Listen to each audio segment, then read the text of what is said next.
بسم اللہ الرحمن الرحیم الحمد للہ ثم الحمد للہ ثم الحمد للہ والصلاة والسلام علی رسول اللہ وعلی آلہ واصحابہ ومن والا. اما بعد، اس وقت میں جموں و کشمیر کے مساجد کے اماموں کی خدمت میں ایک درجمندانہ درخواست کرنا چاہتا ہوں. آپ حضرات کو اللہ تعالی شانہ نے ایک اہم ترین ذمہ داری سونپی ہے، اور وہ یہ کہ آپ ایک دن منبر رسول پر اللہ کا اور اللہ کے نبی کا پیغام امت کو سناتے ہیں. ہر امام اپنے علم کے مطابق اور ہر امام معاشرے پر جتنی نظر رکھتا ہے اس کے مطابق اپنے جمعوں کا موضوع منتخب کرتا ہے، اور بہت سارے امام جو بڑی محنت کے بعد جمعے کا خطاب کرتے ہیں اس میں ان اہم موضوعات پر گفتگو ہوتی ہے جس کی آج سوسائٹی کو ضرورت ہے. اس وقت ہمارے معاشرے میں جو بے شمار خرابیاں ہیں، ان خرابیوں میں بدترین خرابی یہ ہے کہ یہاں کے معاشرے میں منشیات بڑی تیزی کے ساتھ پھیل رہی ہیں. ایک محتاط اندازے کے مطابق یہاں تقریباً 10 لاکھ لڑکے اور لڑکیاں ڈرگس کا شکار ہو چکے ہیں. اس ڈرگس کو روکنے کے لیے مختلف سطحوں سے طرح طرح کی کوششیں ہوتی ہیں اور ہو رہی ہیں. انہی میں ایک اہم ترین کوشش یہ بھی ہے کہ دین کا کام کرنے والے اور دینی پلیٹ فارم سے بیان کرنے والے اس ٹاپک پر ضرور گفتگو کریں. میں امام حضرات کی خدمت میں درخواست کرتا ہوں کہ جمعے کے خطاب میں ایک یہ موضوع بھی گفتگو کا موضوع بنا لیں. اس میں آپ کو یہ بیان کرنا ہوگا کہ ہمارے معاشرے میں طرح طرح کی نشیلی چیزیں استعمال ہو رہی ہیں، جن میں چرس، براؤن شوگر، کوکین اور نشہ پیدا کرنے والے قسم قسم کے انجیکشنز استعمال ہو رہے ہیں. ان تمام منشیات کی خرابیاں بہت زیادہ ہیں. ان کی وجہ سے ہارٹ اٹیک ہوتے ہیں، برین ہیمریج ہوگا، لیور فیل ہو جائیں گے، کڈنی فیل ہو جائیں گی. عورتیں اگر استعمال کریں گے تو ہمیشہ کے لیے بانجھ ہو جائیں گی.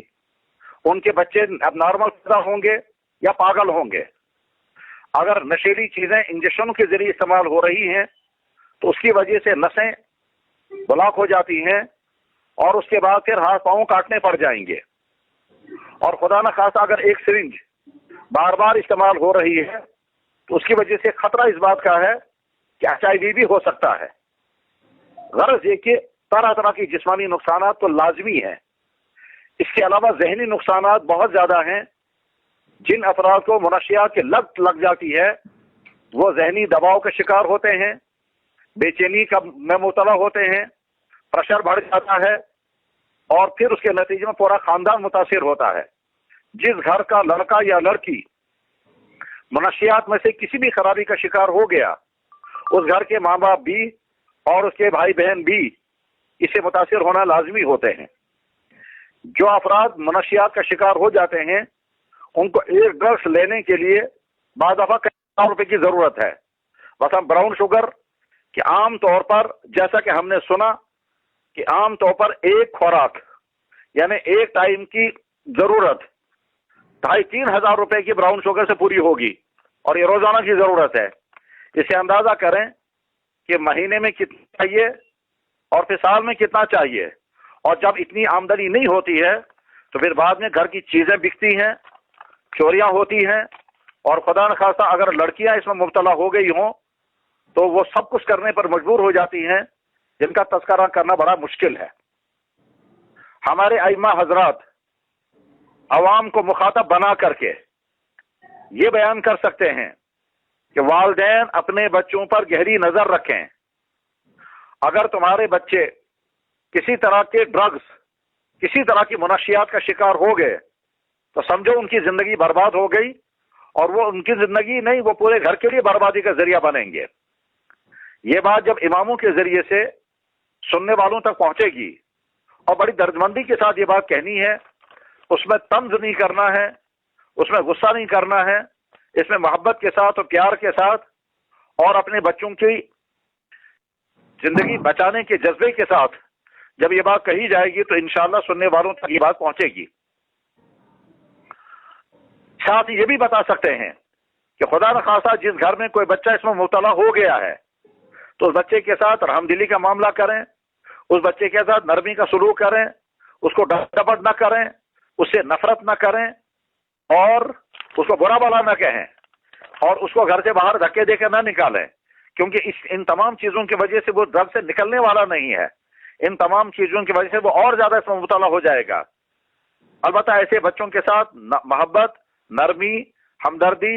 اور حسن سلوک کریں اور یہ مان کر چلیں یہ خطرناک بیماری میں پھنس گیا، یہ بیمار مان لیں اس کو، آپ اس کو ڈرگ ایڈکشن کے بجائے آپ اس کو پیشنٹ مان لیں اور ان کے ساتھ ہمدردی کی جاتی ہے۔ اور اس کے بعد پھر دیکھیں آپ جس ضلع میں ہیں اور جہاں پر بھی ہیں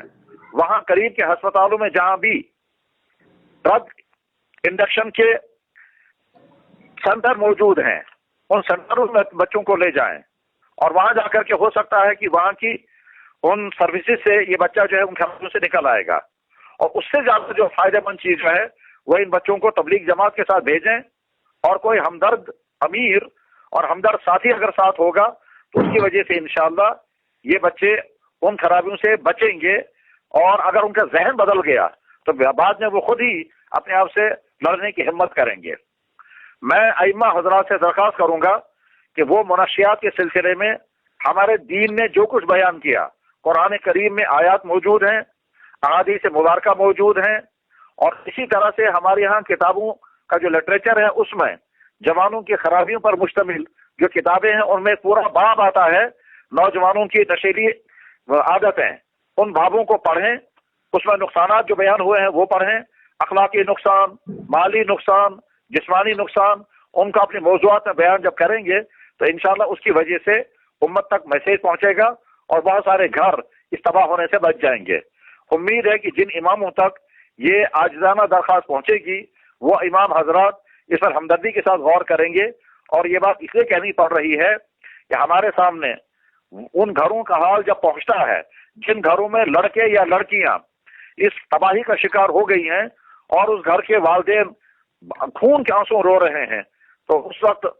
بہت ہی دل دکھتا ہے اور جی چاہتا ہے کہ دین کے دیگر شعبوں کی طرح اس موضوع پر بھی گفتگو ہو جائے، اور ہم خود بھی انشاءاللہ جمعوں کے بیانوں میں اور دینی جلسوں میں اور مدرسوں کے جلسوں میں انشاءاللہ اس موضوع پر خطاب کرتے رہیں گے، جیسے دیگر ہمارے متدین اور بیدار مغز علماء جن کو سوسائٹی کے حالات پر نظر ہے اور جو غیر ضروری بحثوں سے اپنے آپ کو بچا کر امت کی اہم ترین ضرورتوں پر جو گفتگو کرتے ہیں وہ حضرات علماء اس پر بات کرتے ہیں۔ انشاءاللہ آپ کی خدمت میں درخواست ہے کہ آپ اس موضوع کو اپنا موضوع بنا لیں اور ہر کچھ جمعوں کے بعد اس موضوع پر ضرور گفتگو کریں۔ آپ کے خطابات سے اور آپ کے بیان سے اگر کوئی گھر بچ گیا اور کوئی لڑکا یا کوئی بچی اگر اس خرابی کے دلدل میں بچنے سے بچ اور جو پھنس چکا ہے وہ اگر نکلنے میں کامیاب ہوگا تو آپ کے لیے صدقہ جاریہ ہوگا۔ امید ہے کہ یہ عاجزانہ درخواست آپ تک پہنچے گی اور جن تک پہنچے گی وہ اس پر ضرور عمل کریں گے، اور میں درخواست کروں گا اپنے اماموں سے کہ جن تک یہ بات پہنچے گی وہ دوسرے اماموں کو بھی جو آپ ہی کی طرح اس اہم ترین منصب پر فائز ہیں اور جمعے کے دن ممبر رسول پر بیٹھ کر کے قال اللہ و قال رسول بیان کرتے ہیں، اس موضوع پر بھی قال اللہ و قال رسول بیان کریں۔ اللہ نے کیا فرمایا، اللہ کے نبی نے کیا فرمایا، اس جسم کا ہم پر کیا حق ہے، اس جسم کو برباد کرنے والی چیزوں سے اپنے آپ کو کیسے بچائیں گے، اس طرح کے موضوع پر گفتگو کریں۔ اللہ جل شانہ آپ کو اس منصب کی لاج رکھنے کی توفیق عطا فرمائے اور اس منصب کے تقاضے پورے کرنے کی توفیق عطا فرمائے اور امت کو اپنی اماموں کے صحیح قدر پہچاننے کی توفیق عطا فرمائے۔ وآخر دعوانا الحمدللہ رب العالمین۔ السلام علیکم ورحمۃ اللہ وبرکاتہ۔